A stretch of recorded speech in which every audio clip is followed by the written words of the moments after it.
LGSന്റെ മുൻവർഷ ചോദ്യപേപ്പറാണ് ഈ വീഡിയോയിൽ ഡിസ്കസ് ചെയ്യുന്നത്. ഒന്നാമത്തെ ചോദ്യം, ഇന്ത്യയെ സംബന്ധിച്ച് ശരിയായ പ്രസ്താവനകൾ ഏതെല്ലാം? തന്നിരിക്കുന്നതിൽ 1ഉം 3ഉമാണ് ശരിയായിട്ടുള്ള പ്രസ്താവനകൾ. ഒന്നാമത്തെ പ്രസ്താവന, ലോകരാജ്യങ്ങളിൽ വലിപ്പത്തിൽ ഇന്ത്യയുടെ സ്ഥാനം 7ആണ്. മൂന്നാമത്തെ പ്രസ്താവന, ഇന്ത്യയുടെ ഹൃദയം എന്നറിയപ്പെടുന്ന സംസ്ഥാനം മധ്യപ്രദേശാണ്. രണ്ടാമത്തെ പ്രസ്താവന തെറ്റാണ്. ഇന്ത്യയിൽ 29 സംസ്ഥാനങ്ങളും 6 കേന്ദ്രഭരണ പ്രദേശങ്ങളുമാണ് നിലവിലുള്ളത് എന്നത് തെറ്റായിട്ടുള്ള പ്രസ്താവനയാണ്. ഇന്ത്യയിൽ 28 സംസ്ഥാനങ്ങളും 8 കേന്ദ്രഭരണ പ്രദേശങ്ങളുമാണ് നിലവിലുള്ളത്. അപ്പോൾ ഇന്ത്യയെക്കുറിച്ച് പറയുകയാണെങ്കിൽ ലോകരാജ്യങ്ങളിൽ വലിപ്പത്തിൽ ഇന്ത്യയുടെ സ്ഥാനം 7ആണ്. ഇന്ത്യയിൽ 28 സംസ്ഥാനങ്ങളും 8 കേന്ദ്രഭരണ പ്രദേശങ്ങളുമാണ് നിലവിലുള്ളത്. ഇന്ത്യയുടെ ഹൃദയം എന്നറിയപ്പെടുന്ന സംസ്ഥാനം മധ്യപ്രദേശാണ്. ഇനി അടുത്ത ചോദ്യം, ഉത്തരപർവ്വത മേഖലയെ സംബന്ധിച്ച് തെറ്റായ പ്രസ്താവന ഏത്? തന്നിരിക്കുന്നതിൽ മൂന്നാമത്തെ പ്രസ്താവനയാണ് തെറ്റായിട്ടുള്ളത്.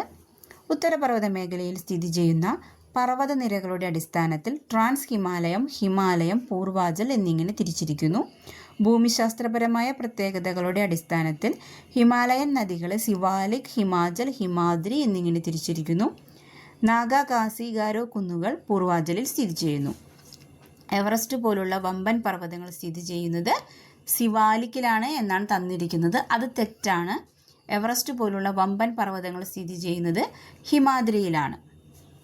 അടുത്ത ചോദ്യം, പാകിസ്ഥാനുമായി അതിർത്തി പങ്കിടുന്ന ഇന്ത്യൻ സംസ്ഥാനങ്ങളിൽ ഉൾപ്പെടാത്തത്?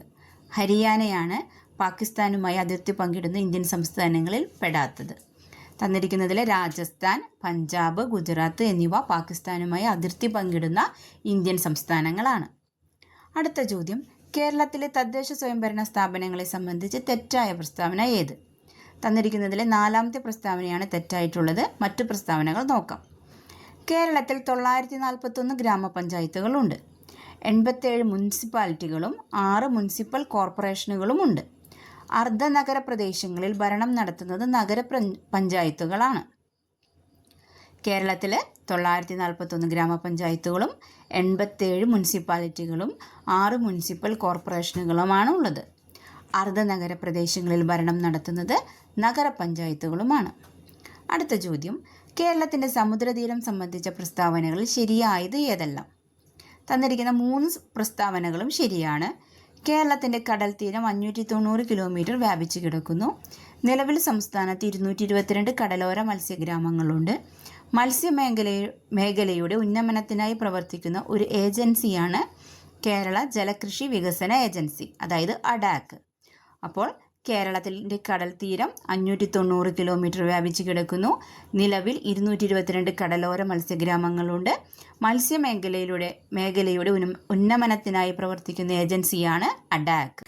അടുത്ത ചോദ്യം, കേരളത്തിലെ വന്യജീവി സങ്കേതങ്ങളും ദേശീയോദ്യാനങ്ങളെയും സംബന്ധിച്ച വിവരങ്ങളാണ് ചുവടെ. ഇവയിൽ ശരിയായ ജോഡി അല്ലെങ്കിൽ ജോഡികൾ ഏതെല്ലാം?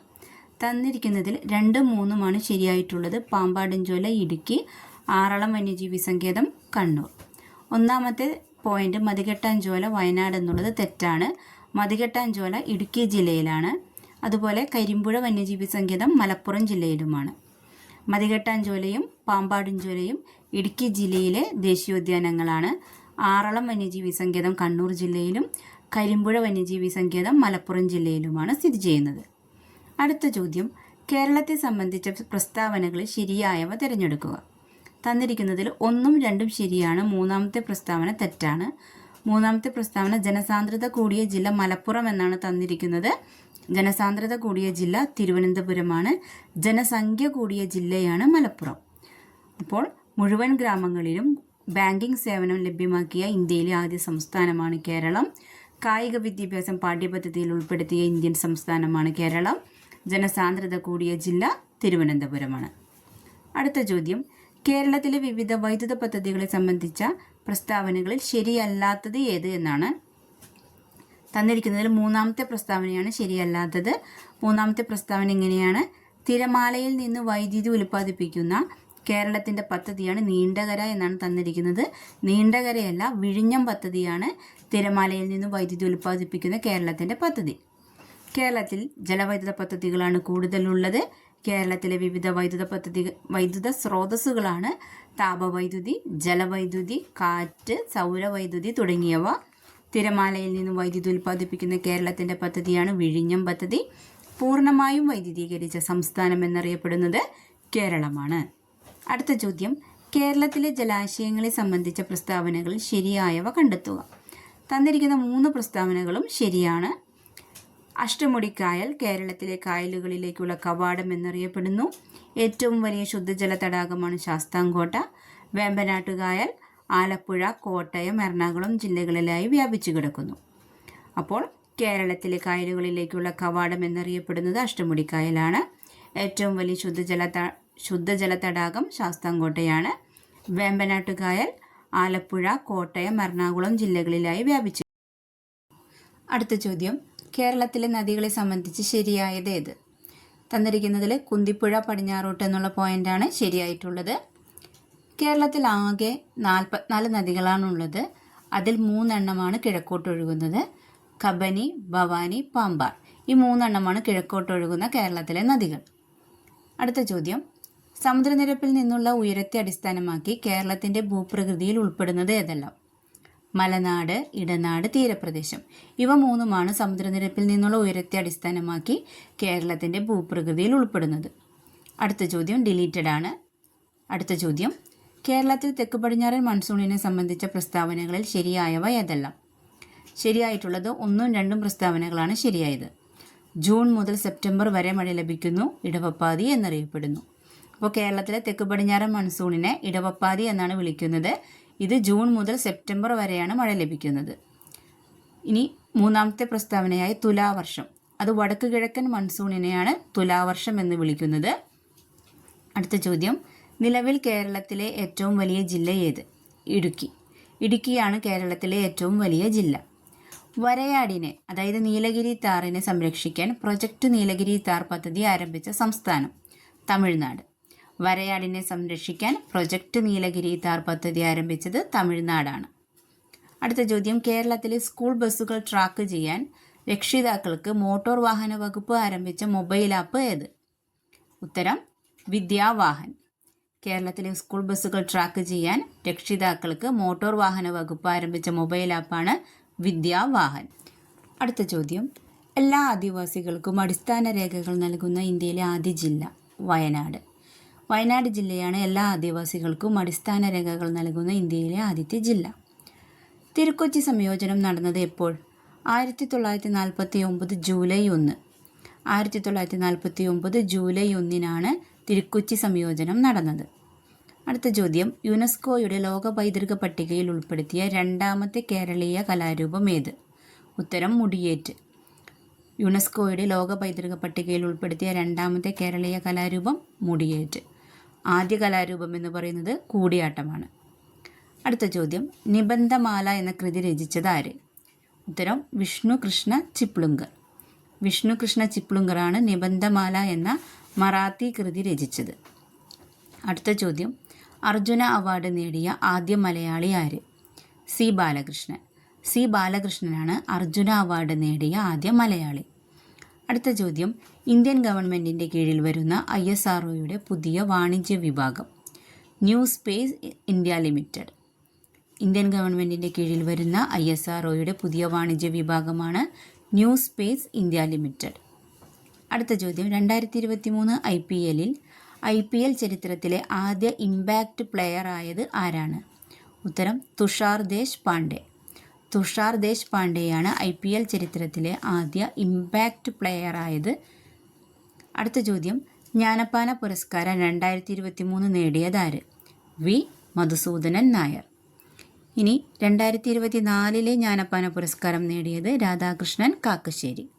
2025 ജ്ഞാനപ്പാന പുരസ്കാരം നേടിയത് KP ശങ്കരൻ.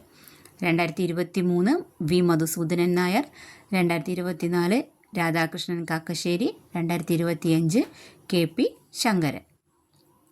അടുത്ത ചോദ്യം, ചന്ദ്രയാൻ 3 വിക്ഷേപിച്ചതെന്ന്? 2023 ജൂലൈ 14. 2023 ജൂലൈ 14 ചന്ദ്രയാൻ 3 വിക്ഷേപിച്ചത്. അടുത്ത ചോദ്യം, മലപ്പുറം താനൂർ ബോട്ട് അപകടത്തെക്കുറിച്ച് അന്വേഷിച്ച ജുഡീഷ്യൽ കമ്മീഷൻ ഏത്? VK Mohan commission. Malappuram Tanur boat അപകടത്തെക്കുറിച്ച് അന്വേഷിച്ച കമ്മീഷൻ VK മോഹൻ കമ്മീഷൻ. താഴെ പറയുന്നവയിൽ അസ്ഥികളുടെ ആരോഗ്യത്തിന് അത്യാവശ്യം വേണ്ട വിറ്റാമിൻ D. അസ്ഥികളുടെ ആരോഗ്യത്തിന് അത്യാവശ്യം വേണ്ട വിറ്റാമിൻ ഡി. ഇത് സൂര്യപ്രകാശത്തിൽ നിന്ന് ലഭിക്കുന്ന വിറ്റാമിനാണ്. അടുത്ത ചോദ്യം, വന്യജീവികളോടൊപ്പം ചരിത്ര സ്മാരകങ്ങളെയും പ്രകൃതി വിഭവങ്ങളെയും ഭൗമ സവിശേഷതകളും സംരക്ഷിക്കുന്നതിനായി പ്രഖ്യാപിക്കപ്പെട്ടിരിക്കുന്ന വനമേഖല ഏത്? നാഷണൽ പാർക്കുകൾ. വന്യജീവികളോടൊപ്പം ചരിത്ര സ്മാരകങ്ങളെയും പ്രകൃതി വിഭവങ്ങളെയും ഭൗമ സവിശേഷതകളെയും സംരക്ഷിക്കുന്നതിനായി പ്രഖ്യാപിക്കപ്പെട്ടിരിക്കുന്ന വനമേഖല നാഷണൽ പാർക്കുകൾ. താഴെ പറയുന്നവയിൽ ഏതു കാർഷിക വിളയിൽ പെടുന്നതാണ് വെള്ളായണി ഹ്രസ്വ? കിഴങ്ങുവർഗം. വെള്ളായണി ഹ്രസ്വ എന്ന് പറയുന്നത് ഒരു കിഴങ്ങുവർഗമാണ്. അടുത്ത ചോദ്യം, വിസർജ്യ വസ്തുക്കളുടെ സാന്നിധ്യം മൂലം മലിനമാക്കപ്പെട്ട കുടിവെള്ളം ഉപയോഗിക്കുന്നതിലൂടെ ഉണ്ടാകുന്ന രോഗം? ഡയേറിയ. വിസർജ്യ വസ്തുക്കളുടെ സാന്നിധ്യം മൂലം മലിനമാക്കപ്പെട്ട കുടിവെള്ളം ഉപയോഗിക്കുന്നതിലൂടെ ഉണ്ടാകുന്ന രോഗമാണ് ഡയേറിയ. അടുത്ത ചോദ്യം, മനുഷ്യ രക്തപര്യന വ്യവസ്ഥയുമായി ബന്ധപ്പെട്ട പ്രസ്താവനകൾ പരിശോധിച്ച് ചുവടെ നൽകിയിരിക്കുന്നതിൽ നിന്നും ശരിയുത്തരം തിരഞ്ഞെടുക്കുക. പ്രസ്താവന 4 ശരിയാണ് എന്നുള്ളതാണ് ശരിയായിട്ടുള്ളത്. അതായത് ശ്വാസകോശ ധമനി അശുദ്ധ രക്തം വഹിക്കുന്നു. ശ്വാസകോശ ധമനി അശുദ്ധ രക്തം വഹിക്കുന്നു എന്നതാണ് ശരിയായിട്ടുള്ള പ്രസ്താവന. അടുത്ത ചോദ്യം, കേംബ്രിഡ്ജ് യൂണിവേഴ്സിറ്റിയിലെ ഗവേഷകർ കൃത്രിമ രീതിയിൽ സൃഷ്ടിച്ചെടുത്ത ബാക്ടീരിയ? E. coli bacteria. കേംബ്രിഡ്ജ് യൂണിവേഴ്സിറ്റിയിലെ ഗവേഷകർ കൃത്രിമ രീതിയിൽ സൃഷ്ടിച്ചെടുത്ത ബാക്ടീരിയയാണ് ഈക്കോളി ബാക്ടീരിയ. അടുത്ത ചോദ്യം, കമ്പ്യൂട്ടറുകളെ ചിന്തകൾ കൊണ്ട് നിയന്ത്രിക്കുന്നതിനായി മനുഷ്യ മസ്തിഷ്കത്തിൽ വയർലെസ് ചിപ്പ് സ്ഥാപിച്ച് പരീക്ഷണം നടത്തുന്ന ഇലോൺ മസ്കിൻ്റെ കമ്പനി? Neuralink corporation. കമ്പ്യൂട്ടറുകളെ ചിന്തകൾ കൊണ്ട് നിയന്ത്രിക്കുന്നതിനായി മനുഷ്യ മസ്തിഷ്കത്തിൽ വയർലെസ് ചിപ്പ് സ്ഥാപിച്ച് പരീക്ഷണം നടത്തുന്ന ഇലോൺ മസ്കിൻ്റെ കമ്പനി? Neuralink corporation. അടുത്ത ചോദ്യം, ആറ്റത്തിലെ ഏതു കണത്തിൻ്റെ സാന്നിധ്യമാണ് ജെ തോംസൺ കണ്ടെത്തിയത്? ഇലക്ട്രോൺ. ഇലക്ട്രോൺ കണ്ടെത്തിയത് ജെ തോംസൺ. തന്നിരിക്കുന്നവയിൽ ക്രിസ്റ്റലാകൃതി ഇല്ലാത്ത കാർബണിൻ്റെ രൂപാന്തരമേത്? കൽക്കരി. തന്നിരിക്കുന്നതിൽ ക്രിസ്റ്റലാകൃതി ഇല്ലാത്ത കാർബണിൻ്റെ രൂപാന്തരമാണ് കൽക്കരി. ഒരു ലോഹധാതുവിനെ അയിരായി പരിഗണിക്കുന്നതിന് അതിനുണ്ടായിരിക്കേണ്ട സവിശേഷതകളെക്കുറിച്ച് കൊടുത്തിട്ടുള്ള പ്രസ്താവനകളിൽ ശരിയായവ ഏതാണ് എന്നാണ് ചോദ്യം. തന്നിരിക്കുന്നതിൽ 2, 3 മാത്രമാണ് ശരിയായിട്ടുള്ളത്. അതായത് ലോഹത്തിൻ്റെ അംശം കൂടുതലുണ്ടായിരിക്കണം, എളുപ്പത്തിലും ചെലവ് കുറഞ്ഞ രീതിയിലും ലോഹം വേർതിരിച്ചെടുക്കാവുന്നതാകണം. ഇനി ഒന്നാമത്തെ പ്രസ്താവന എല്ലാ ധാതുക്കളും അയിരുകളാണ് എന്നുള്ളതാണ്. അത് തെറ്റാണ്. എല്ലാ അയിരുകളും ധാതുക്കളാണ്. അപ്പോൾ എല്ലാ അയിരുകളും ധാതുക്കളാണ്, ലോഹത്തിൻ്റെ അംശം കൂടുതലുണ്ടായിരിക്കണം, എളുപ്പത്തിലും ചെലവ് കുറഞ്ഞ രീതിയിലും ലോഹം വേർതിരിച്ചെടുക്കാവുന്നതാകണം. അടുത്ത ചോദ്യം, ജനറേറ്ററിൽ നടക്കുന്ന ഊർജ പരിവർത്തനം ഏത്? ജനറേറ്ററിൽ നടക്കുന്നത് യാന്ത്രികോർജം വൈദ്യുതോർജമാകുന്ന പ്രവർത്തനമാണ്. ജനറേറ്ററിൽ യാന്ത്രികോർജം വൈദ്യുതോർജമാകുന്ന ഊർജ പരിവർത്തനമാണ് നടക്കുന്നത്. ഇനി അടുത്ത ചോദ്യം, ശ്രവണബോധം ഉളവാക്കാൻ കഴിയുന്ന ഊർജ രൂപമാണ് ശബ്ദം. ശബ്ദത്തെ സംബന്ധിച്ച് തന്നിരിക്കുന്ന പ്രസ്താവനകളിൽ ശരിയായ പ്രസ്താവന അല്ലെങ്കിൽ പ്രസ്താവനകൾ ഏതാണ്? 1, 2 മാത്രമാണ് ശരിയായിട്ടുള്ളത്. അതായത് വസ്തുക്കളുടെ കമ്പനം മൂലമാണ് ശബ്ദമുണ്ടാകുന്നത്. ശബ്ദത്തിന് സഞ്ചരിക്കാൻ മാധ്യമം ആവശ്യമാണ്. മൂന്നാമത്തെ പ്രസ്താവന മനുഷ്യരുടെ ശ്രവണപരിധി 20 ഹെർട്സ് മുതൽ 2000 ഹെർട്സ് വരെയാണ്. അത് തെറ്റാണ്. മനുഷ്യൻ്റെ ശ്രവണപരിധി എന്ന് പറയുന്നത് 20 ഹെർട്സിനും 20,000 ഹെർട്സിനും ഇടയിലാണ്. അപ്പോൾ വസ്തുക്കളുടെ കമ്പനം മൂലമാണ് ശബ്ദമുണ്ടാകുന്നത്. ശബ്ദത്തിന് സഞ്ചരിക്കാൻ മാധ്യമം ആവശ്യമാണ്. മനുഷ്യൻ്റെ ശ്രവണപരിധി എന്ന് പറയുന്നത് 20 ഹെർട്സിനും 20,000 ഹെർട്സിനും ഇടയിലാണ്. അടുത്ത ചോദ്യം, കേരള ഗവൺമെൻറ്റിൻ്റെ ഡ്രൈവിംഗ് ലൈസൻസ് സേവനങ്ങൾക്ക് വേണ്ടിയുള്ള സോഫ്റ്റ്വെയർ ഏത്? സാരഥി. കേരള ഗവൺമെൻറ്റിൻ്റെ ഡ്രൈവിംഗ് ലൈസൻസ് സേവനങ്ങൾക്ക് വേണ്ടിയുള്ള സോഫ്റ്റ്വെയർ സാരഥി. ഏത് മേഖലയിലുള്ളവർക്കാണ് രാഷ്ട്രീയ വിജ്ഞാൻ പുരസ്കാരം നൽകപ്പെടുന്നത്? ശാസ്ത്രജ്ഞർക്ക്. രാഷ്ട്രീയ വിജ്ഞാൻ പുരസ്കാരം നൽകുന്നത് ശാസ്ത്രജ്ഞർക്കാണ്. അടുത്ത ചോദ്യം, കേരള സാമൂഹിക സുരക്ഷാ മിഷൻ കോർപ്പറേഷനുകളിലും മുനിസിപ്പാലിറ്റികളിലും താമസിക്കുന്ന 65 വയസ്സിന് മുകളിൽ പ്രായമുള്ള വയോജനങ്ങൾക്കു നൽകുന്ന ആരോഗ്യ സാമൂഹിക പരിരക്ഷയാണ് വയോമിത്രം. കേരള സാമൂഹിക സുരക്ഷാ മിഷൻ കോർപ്പറേഷനുകളിലും മുനിസിപ്പാലിറ്റികളിലും താമസിക്കുന്ന 65 വയസ്സിന് മുകളിൽ പ്രായമുള്ള വയോജനങ്ങൾക്ക് നൽകുന്ന ആരോഗ്യ സാമൂഹിക പരിരക്ഷയാണ് വയോമിത്രം. അടുത്ത ചോദ്യം, താഴെ പറയുന്നവയിൽ വൈറസ് മൂലമുണ്ടാകുന്ന രോഗബാധ ഏത്? Chicken pox. ചിക്കൻ ബോക്സ് ഒരു വൈറസ് മൂലമുണ്ടാകുന്ന രോഗബാധയാണ്. ജീവകം B12 അപര്യാപ്തത മൂലമുണ്ടാകുന്ന രോഗമേത്? Pernicious anaemia. പെർനീഷ്യസ് അനീമിയ ജീവകം B12 അപര്യാപ്തത മൂലമുണ്ടാകുന്ന രോഗമാണ്. തന്നിരിക്കുന്നതിൽ ഓപ്ഷൻസിൽ സ്കർവി, അത് വൈറ്റമിൻ സിയുടെ അപര്യാപ്തത മൂലമുണ്ടാകുന്ന രോഗമാണ്. വന്ധ്യത വൈറ്റമിൻ ഇയുടെ അപര്യാപ്തത മൂലമുണ്ടാകുന്ന രോഗമാണ്. നിശാന്തത വിറ്റാമിൻ എയുടെ അപര്യാപ്തത മൂലമുണ്ടാകുന്ന രോഗമാണ്. അടുത്ത ചോദ്യം, പ്രഥമ ശുശ്രൂഷയുടെ ലക്ഷ്യങ്ങൾ. തന്നിരിക്കുന്ന വേദന കുറയ്ക്കുക, ജീവൻ രക്ഷിക്കുക, ഗുരുതരാവസ്ഥ ഒഴിവാക്കുക, ഈ പറഞ്ഞതെല്ലാം പ്രഥമ ശുശ്രൂഷയുടെ ലക്ഷ്യങ്ങളാണ്. ഏതെല്ലാമാണ്? വേദന കുറയ്ക്കുക, ജീവൻ രക്ഷിക്കുക, ഗുരുതരാവസ്ഥ ഒഴിവാക്കുക. അടുത്തത്, ജീവിതശൈലി രോഗങ്ങൾ ഉണ്ടാകാനുള്ള പ്രധാന കാരണം താഴെ പറയുന്നവയിലേതാണ്? അനാരോഗ്യകരമായ ഭക്ഷണശീലം. അനാരോഗ്യകരമായ ഭക്ഷണശീലം ജീവിതശൈലി രോഗങ്ങൾ ഉണ്ടാകുന്നതിനുള്ള പ്രധാന കാരണമാണ്. അടുത്തത്, മാംസ്യത്തിൻ്റെ കുറവ് മൂലം ഉണ്ടാകുന്ന രോഗമേത്? ക്വാഷിയോർക്കർ. ക്വാഷിയോർക്കർ മാംസ്യത്തിൻ്റെ കുറവ് മൂലമുണ്ടാകുന്ന രോഗമാണ്. അടുത്ത ചോദ്യം, COVID-19 കാരണമായ രോഗാണുക്കൾ ഏത് വർഗത്തിൽ പെടുന്നു? വൈറസ്. COVID-19 കാരണമായ രോഗാണുക്കൾ വൈറസ് ആണ്. മാരകമായ അസുഖങ്ങൾ കാരണം ദുരിതമനുഭവിക്കുന്ന 18 വയസ്സിൽ താഴെ പ്രായമുള്ള കുട്ടികൾക്ക് സൗജന്യ ചികിത്സ നൽകുന്ന കേരള സർക്കാരിൻ്റെ പദ്ധതി താലോലം. മാരകമായ അസുഖങ്ങൾ കാരണം ദുരിതമനുഭവിക്കുന്ന 18 വയസ്സിന് താഴെ പ്രായമുള്ള കുട്ടികൾക്ക് സൗജന്യ ചികിത്സ നൽകുന്ന പദ്ധതിയാണ് താലോലം. വില്ലൻ ചുമയ്ക്ക് കാരണമാകുന്ന രോഗകാരി ബോർഡറ്റെല്ല പെർട്ടൂസിസ്. ബോർഡറ്റെല്ല പെർട്ടൂസിസ് എന്ന് പറയുന്നത് വില്ലൻ ചുമയ്ക്ക് കാരണമായ രോഗകാരിയാണ്. ചിക്കൻ പോക്സിൻ്റെ പ്രതിരോധത്തിനുള്ള വാക്സിൻ ഏത്? Varicella vaccine. ചിക്കൻ പോക്സിൻ്റെ പ്രതിരോധത്തിനുള്ള വാക്സിനാണ് വാരിസെല്ല വാക്സിൻ. തന്നിരിക്കുന്ന ഓപ്ഷൻസിൽ BCG വാക്സിൻ, അത് ക്ഷയരോഗത്തിനുള്ളതാണ്. ഓറൽ പോളിയോ വാക്സിൻ, അത് പോളിയോ രോഗത്തിനുള്ള വാക്സിനാണ്. അതുപോലെ ഹെപ്പറ്റൈറ്റിസ് B വാക്സിൻ, അത് മഞ്ഞപ്പിത്തത്തിനെതിരെയുള്ള വാക്സിനാണ്. അടുത്ത ചോദ്യം, ആൻറ്റിബയോട്ടിക്കിൻ്റെ അമിത വിനിയോഗം തടയുന്നതിനായി കേരള സംസ്ഥാനം ആരംഭിച്ച പുതിയ പദ്ധതി ഏതാണ്? ഓപ്പറേഷൻ അമൃത്. ആൻറ്റിബയോട്ടിക്സിൻ്റെ അമിത വിനിയോഗം തടയുന്നതിനായി കേരള സംസ്ഥാനം ആരംഭിച്ച പുതിയ പദ്ധതിയാണ് ഓപ്പറേഷൻ അമൃത്. 2023 ഇന്ത്യയിൽ ഏറ്റവും കൂടുതൽ മരണമുണ്ടാക്കിയ ജീവിതശൈലി രോഗം ഏതാണ്? ഹൃദ്രോഗം. 2023 ഇന്ത്യയിൽ ഏറ്റവും കൂടുതൽ മരണമുണ്ടാക്കിയ ജീവിതശൈലി രോഗമാണ് ഹൃദ്രോഗം. അടുത്ത ചോദ്യം, കേരള സംസ്ഥാന ആരോഗ്യ ഏജൻസി 2023-24 ശ്രവണ വൈകല്യം ബാധിച്ച 5 വയസ്സിൽ താഴെയുള്ള കുട്ടികൾക്ക് കോക്ലിയർ ഇംപ്ലാന്റേഷൻ ശസ്ത്രക്രിയ സൗജന്യമായി നൽകുന്ന സംരംഭം ഏതാണ്? ശ്രുതി തരംഗം. അപ്പോൾ 2023-24 ശ്രവണ വൈകല്യം ബാധിച്ച 5 വയസ്സിന് താഴെയുള്ള കുട്ടികൾക്ക് കോക്ലിയർ ഇംപ്ലാന്റേഷൻ ശസ്ത്രക്രിയ സൗജന്യമായി നൽകുന്ന സംരംഭമാണ് ശ്രുതി തരംഗം. കേരള സർക്കാരിൻ്റെ ദിശ ഹെൽപ്പ് ലൈൻ നമ്പർ എത്രയാണ്? 1056. കേരള സർക്കാരിൻ്റെ ദിശ ഹെൽപ്പ് ലൈൻ നമ്പറാണ് 1056. വീഡിയോ ഇഷ്ടപ്പെട്ടാൽ കമൻറ്റ് ചെയ്യുക, ഷെയർ ചെയ്യുക, സബ്സ്ക്രൈബ് ചെയ്യുക.